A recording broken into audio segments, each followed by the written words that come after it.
seremos nas mãos do oleiro, nas mãos de um Deus criador e gracioso, vasos refeitos. Não vasos estragados, não vasos deformados, não vasos despedaçados, mas vasos refeitos nas mãos desse Deus amoroso.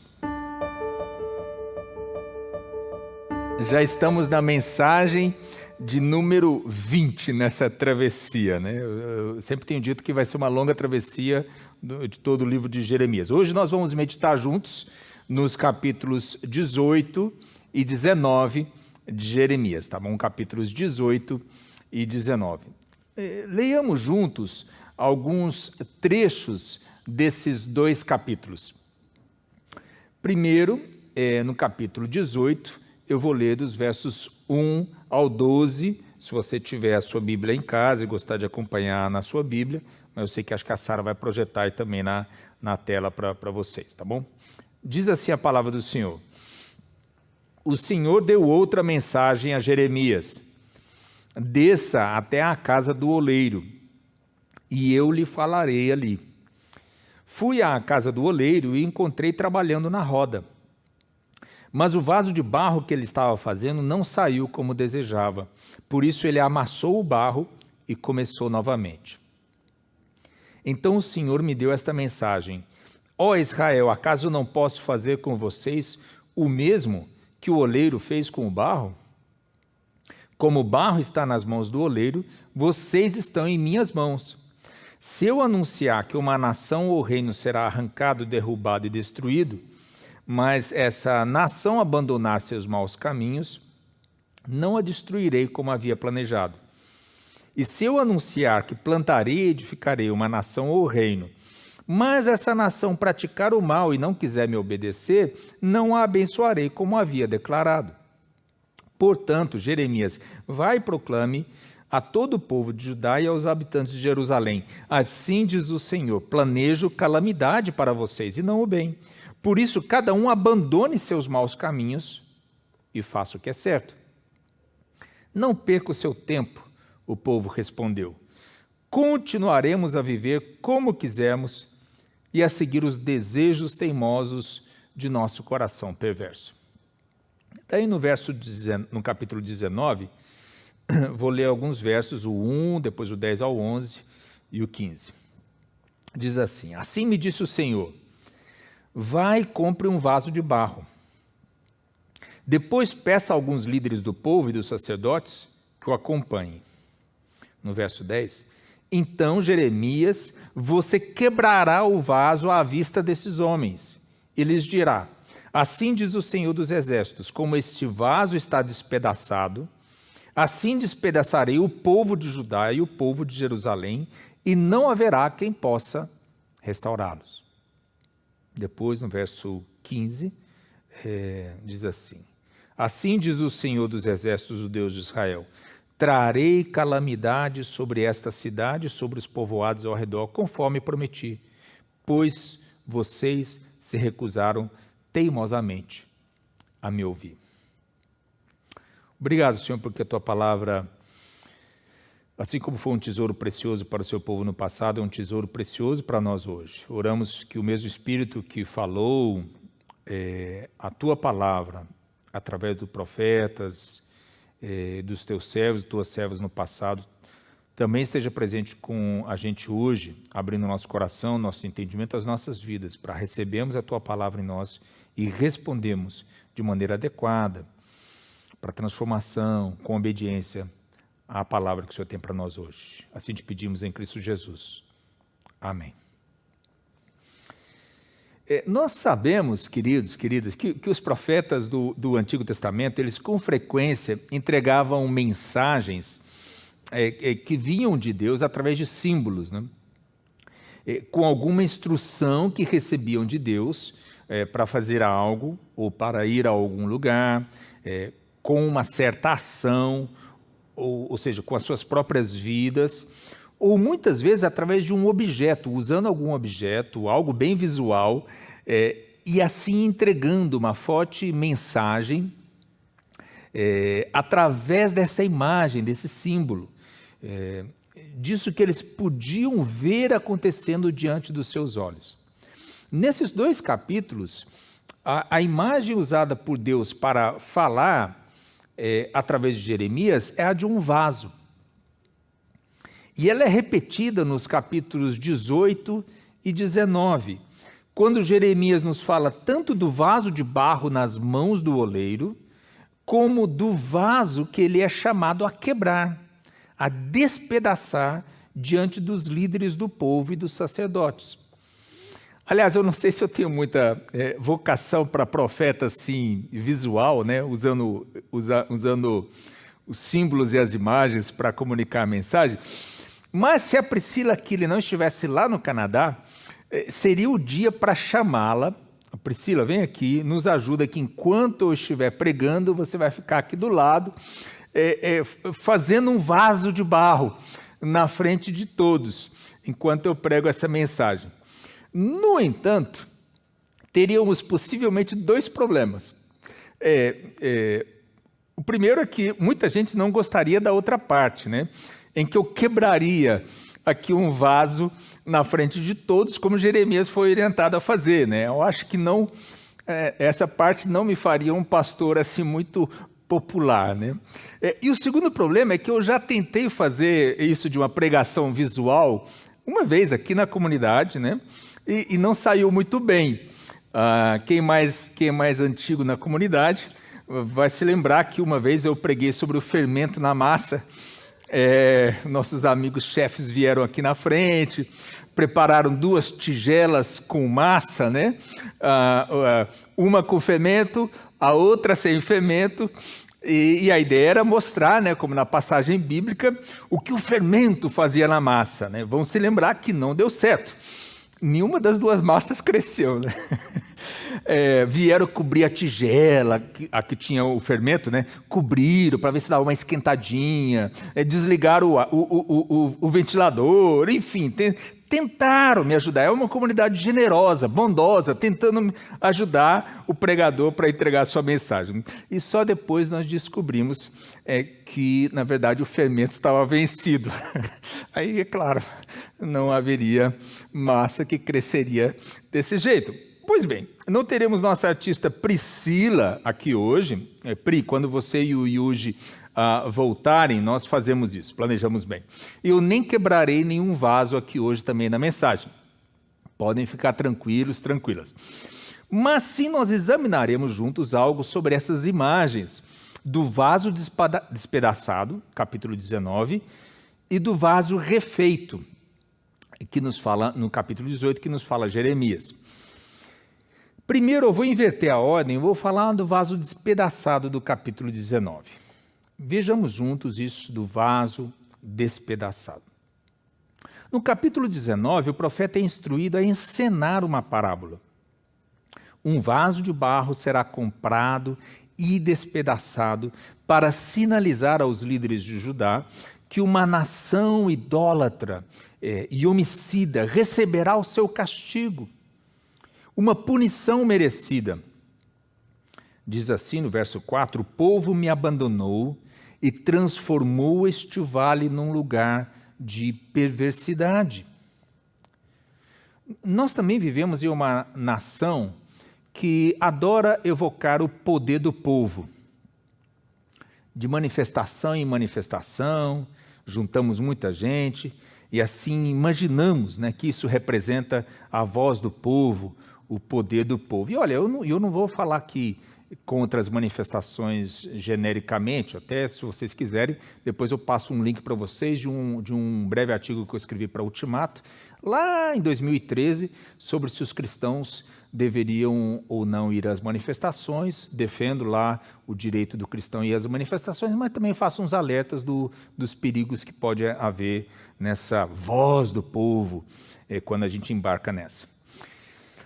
Mas voltando aqui, quando finalmente nós percebemos, né, hoje em dia, que muitas vezes há muitos outros interesses por detrás, mesquinhos de certos grupos, ou de quem quer se manter no poder para o seu próprio benefício, às vezes chega para o povo essa dura hora do aprendizado. Às vezes demora mais, porque tem gente mais teimosa, enfim, mas chega a hora do aprendizado. Eu digo às vezes porque a nossa história presente está repleta de exemplos de como nós não aprendemos. Assim como o povo de Judá naquela época. Nós insistimos nos nossos erros.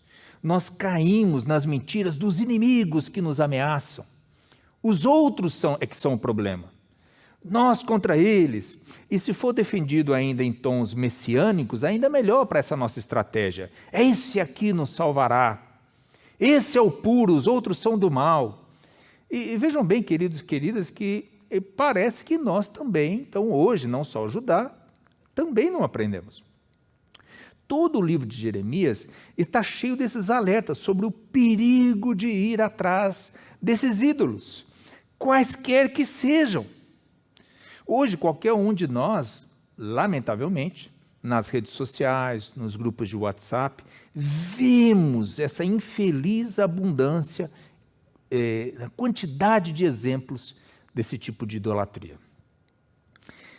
E lembrem-se, queridos e queridas, que as idolatrias elas sempre são mais perigosas quando misturam verdades, coisas boas, com desinformação, ou com informação parcial, verdade por um lado, mas outras coisas que são distorcidas, incluídas, metidas no meio. E também elas são mais perigosas sempre quando nós colocamos a nossa esperança no lugar errado. No texto nós vemos também outras vítimas dessa tragédia que acontece na nação. Jeremias nos fala do sangue de crianças inocentes e de que queimaram os filhos como sacrifício. Queimaram os filhos como sacrifício. Olha a tragédia, crianças aqui como sacrifício. É uma triste verdade e uma enorme tragédia que idolatrias costumam ser acompanhadas do abuso daqueles que são mais vulneráveis. Acontecia em Judá, lamentavelmente acontece hoje no Brasil. Saiu nessa semana a Pesquisa Nacional de Saúde Escolar, divulgada pelo IBGE, aliás, um recado, para as nossas autoridades. Não podem continuar tirando recursos do IBGE, não.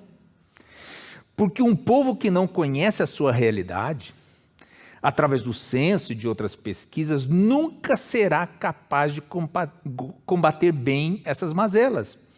Não é um bom caminho sucatear os órgãos de pesquisa, nem tirar recursos da investigação científica, ou, por exemplo, dos órgãos de fiscalização e controle do desmatamento. Não é escondendo os problemas do nosso país, varrendo-os para debaixo do tapete, que nós iremos resolvê-los. E aqui eu fecho esse parêntese. Voltando à nossa pesquisa. Essa pesquisa que saiu essa semana nos mostra algo assustador. Ela nos revela que 20% das meninas entre 13 e 17 anos já sofreu algum tipo de violência sexual. E vocês não ouviram mal, não. Eu disse 20%. Ou seja, uma entre cada 5 meninas adolescentes do nosso país já sofreram algum tipo de abuso sexual. O número entre meninos também é alto. 9% dos garotos entre 13 e 17 anos relataram já terem sofrido algum tipo de abuso dessa natureza. E que tristeza, que tragédia isso. Teve outra notícia assustadora essa semana. Saiu que o Brasil já é o 5º país no mundo em número de casamento de crianças. Uma ONG que atua em 75 países revelou que, primeiro, 3 milhões de meninas entre 6 e 15 anos no Brasil enfrentam já os desafios de uma vida adulta antes do tempo, antes mesmo de poderem curtir a infância e brincar como crianças. E aí, no caso específico desse estudo sobre casamento infantil no mundo, o levantamento que saiu nessa semana se enfoca entre adolescentes entre 14 a 19 anos. Tá? Entre 14 a 19 anos. Uma representante dessa ONG afirmou assim: nunca vimos tantos casos como agora. A gente tem se surpreendido. Sem dúvida, a situação econômica e a pandemia contribuíram para piorar a situação, assim como os casos de violência contra a criança.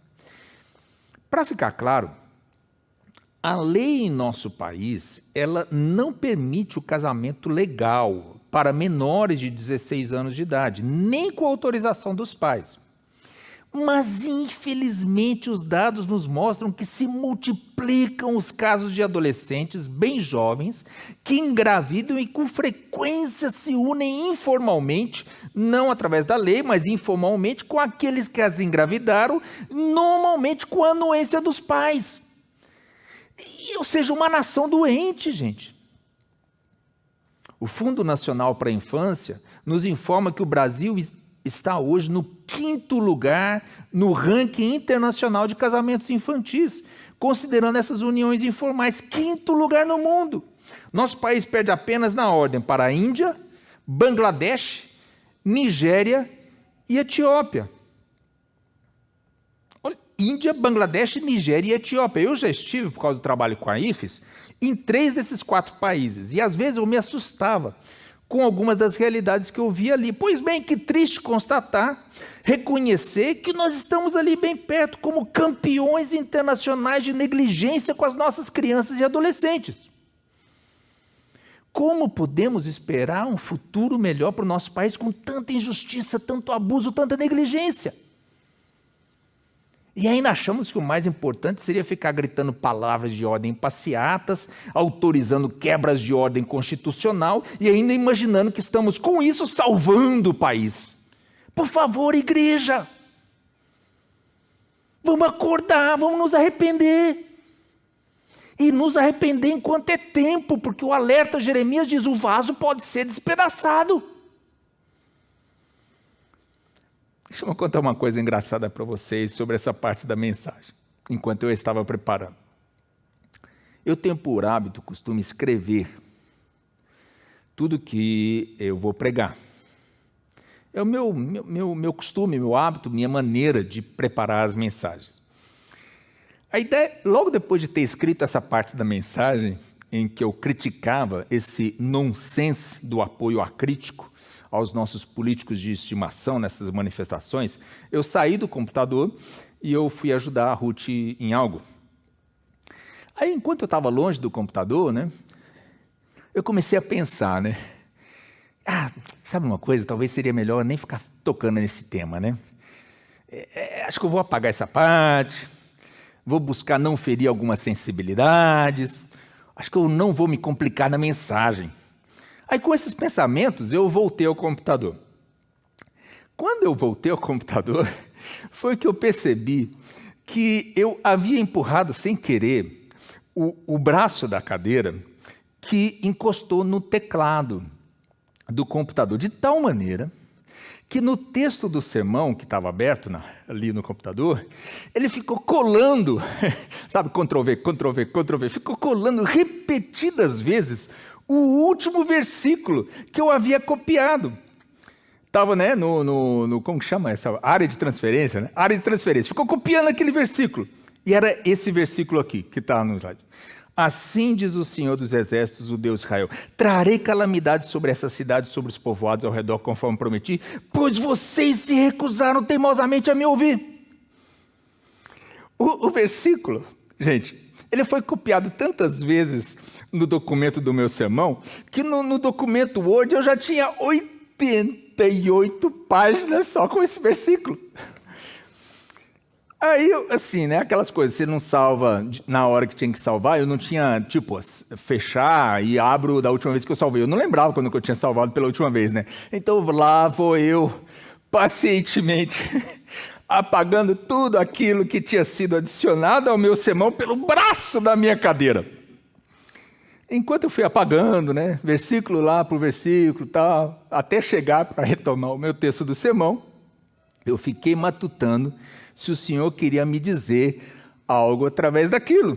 Sei lá, Se Deus fala através de um vaso quebrado, se Deus gosta de metáforas, vai lá que Ele queria me falar algo através do braço da minha cadeira e da sua habilidade de copiar tantas vezes esse versículo no meu sermão. Para mim, a lição foi, às vezes nós precisamos sim repetir um alerta com insistência. Porque muitas vezes as pessoas, nós simplesmente, teimosamente nos recusamos a ouvir. Por isso Deus envia o seu alerta repetidas vezes. Ele envia o profeta, envia a palavra, ele usa metáforas, o vaso despedaçado, tenta alertar o seu povo para evitar as idolatrias e a injustiça. Às vezes os erros do povo se acumulam de tal maneira que aparentemente não há outro remédio de Deus que não seja o vaso despedaçar-se.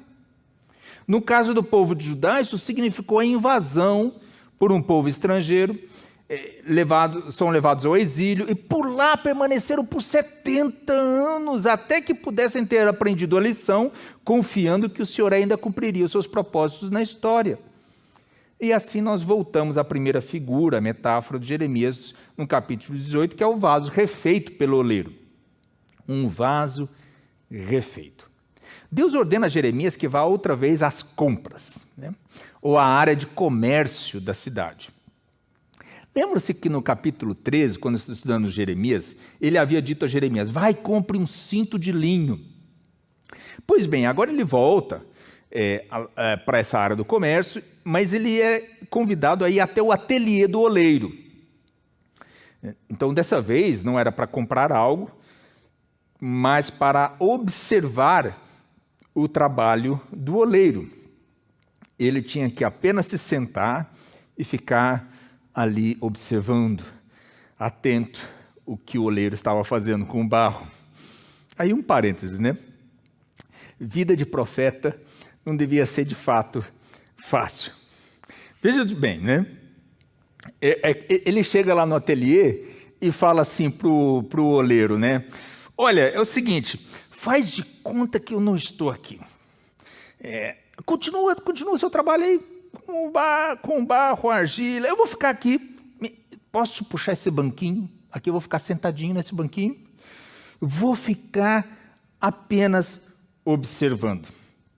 Imaginemos que possivelmente foi ao mesmo oleiro que Jeremias depois voltou, né, no relato do capítulo 19, para comprar um grande vaso de barro, dos usados para guardar água ou vinho, era grande, que o oleiro... E depois tem ouvido que ele levou esse vaso grande de barro para fora da cidade, ou seja, ele comprou, esse mesmo profeta comprou, gastou dinheiro para comprar esse vaso grande, para levar fora da cidade, para junto desse lixão, levando as autoridades com ele, despedaçar aquele vaso que não teria saído barato na frente de todos.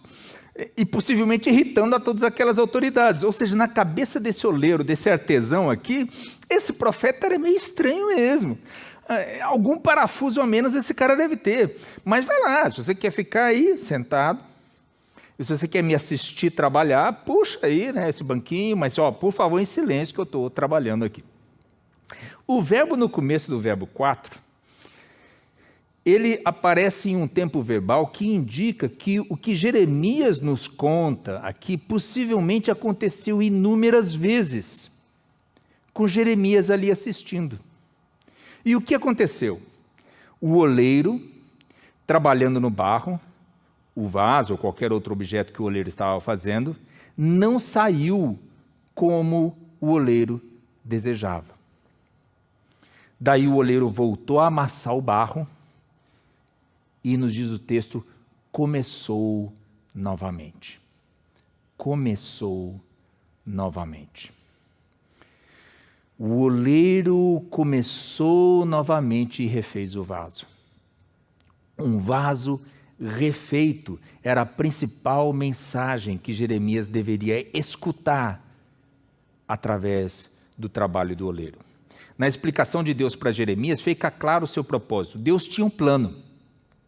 Mas dependendo de como o barro respondia àquele plano original de Deus, ou seja, dependendo de nossa resposta e obediência ou falta de obediência àquele plano original de Deus, o Senhor poderia decidir fazer diferente com o seu povo.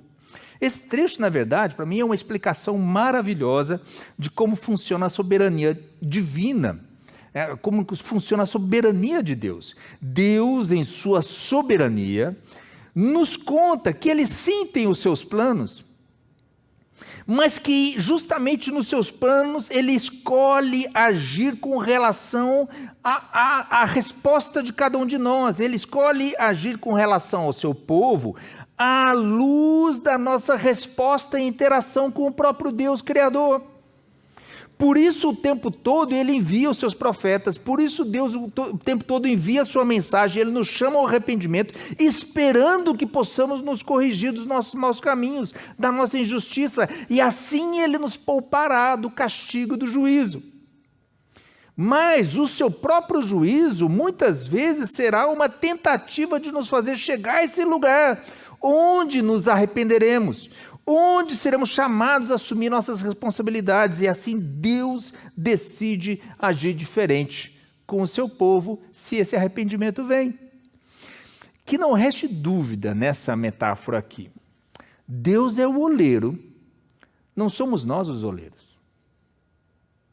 Deus é o poderoso, não nós mesmos. Ainda assim, justamente porque ele é poderoso e decide agir assim, ele nos chama à responsabilidade. Ele nos chama à mudança, ao arrependimento. E assim ele promete que fará algo novo em nós. Seremos nas mãos do oleiro, nas mãos de um Deus criador e gracioso, vasos refeitos. Não vasos estragados, não vasos deformados, não vasos despedaçados, mas vasos refeitos nas mãos desse Deus amoroso. O incrível na história é que o profeta sofre as consequências, né? A parte meio que inacreditável, né? Ainda que não seja implausível, porque nós vemos ainda hoje isso acontecendo, é que o profeta Jeremias sofre as consequências de suas palavras ao povo. Diz assim Jeremias,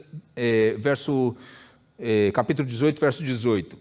Então o povo disse: venham, vamos planejar um jeito de nos livrarmos de Jeremias. Temos vários sacerdotes e homens sábios e profetas, não precisamos que ele nos ensine a lei, não precisamos de seus conselhos e profecias, vamos espalhar boatos a seu respeito e ignorar o que ele diz. Vejam que terrível a oposição a Jeremias. Quem planeja o mal contra ele? O povo. E mais especificamente, aparecem 3 classes de pessoas contra ele: os sacerdotes, os homens sábios e os profetas. Talvez seja de fato significativo que essa loucura, que essa irresponsabilidade, que essa rebeldia atinja essas pessoas na sociedade e no povo da época. Bem, quando nós vemos essas coisas também acontecendo hoje em dia, talvez não devêssemos nos surpreender. Lamentar sim, mas surpresa não. Lamentar que líderes religiosos, pessoas que estudaram, que têm reputação de serem sábias, e os profetas, que deveriam ser aqueles que sabem discernir a realidade, ler o contexto, discernir onde está o erro e a injustiça, sejam agora aqueles que se voltam contra a única voz de bom senso que está buscando resgatar o sentido, a verdade, o bom senso em toda essa loucura. O profeta de Deus, ele sofrerá por sua fidelidade a Deus e à palavra que vem de Deus. Eles dizem: não precisamos que nos ensine a lei, não precisamos dos seus conselhos e profecias. Vejam a loucura, vamos espalhar boatos a seu respeito. Pois é, né? Quer dizer, quando vemos que a tragédia das fake news já vem de longa data, né? A tragédia dos boatos ou das mentiras, e talvez até é importante e melhor a gente aprender a chamar as coisas pelo que elas realmente são. Fica usando o termo em inglês, a gente não chama elas pelo que realmente são: mentiras.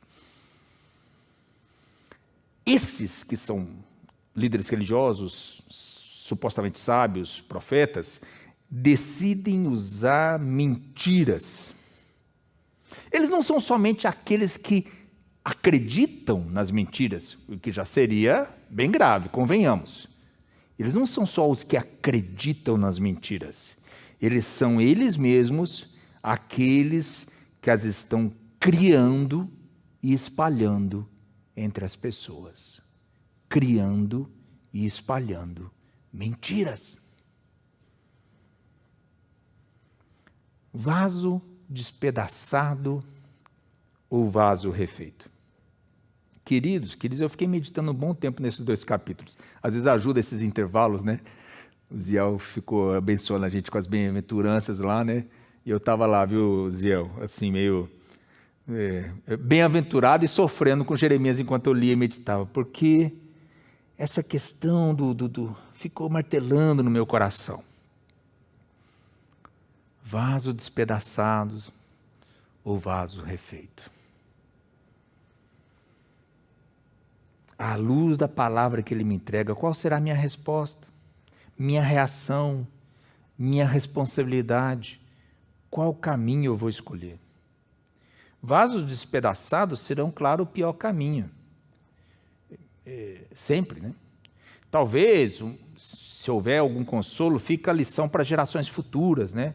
Vejam o que os cristãos naquela época fizeram.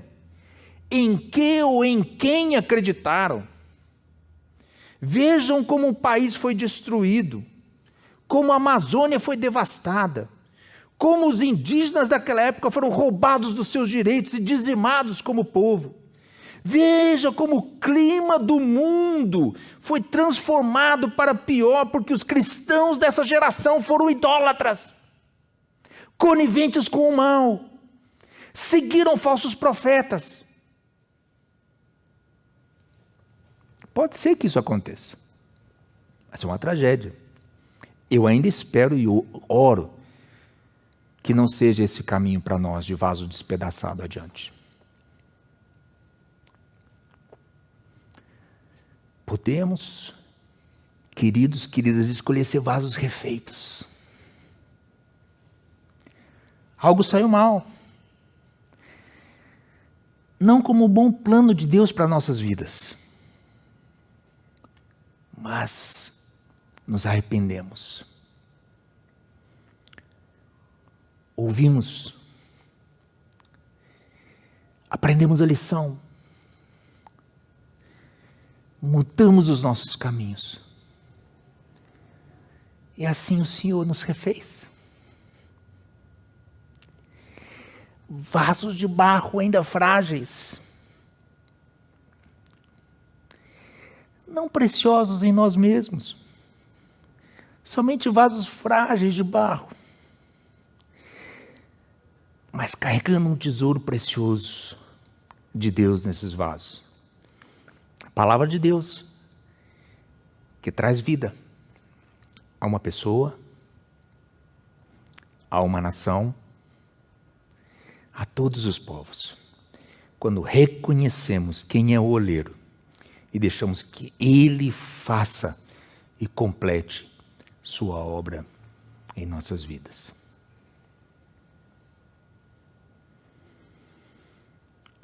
Queria deixar algumas perguntas para vocês meditarem nessa semana. 2 perguntas. Como é que o alerta de que nós podemos chegar a ser como um vaso despedaçado, esse alerta do justo juízo de Deus sobre nós, pode nos ajudar a mudar os nossos caminhos?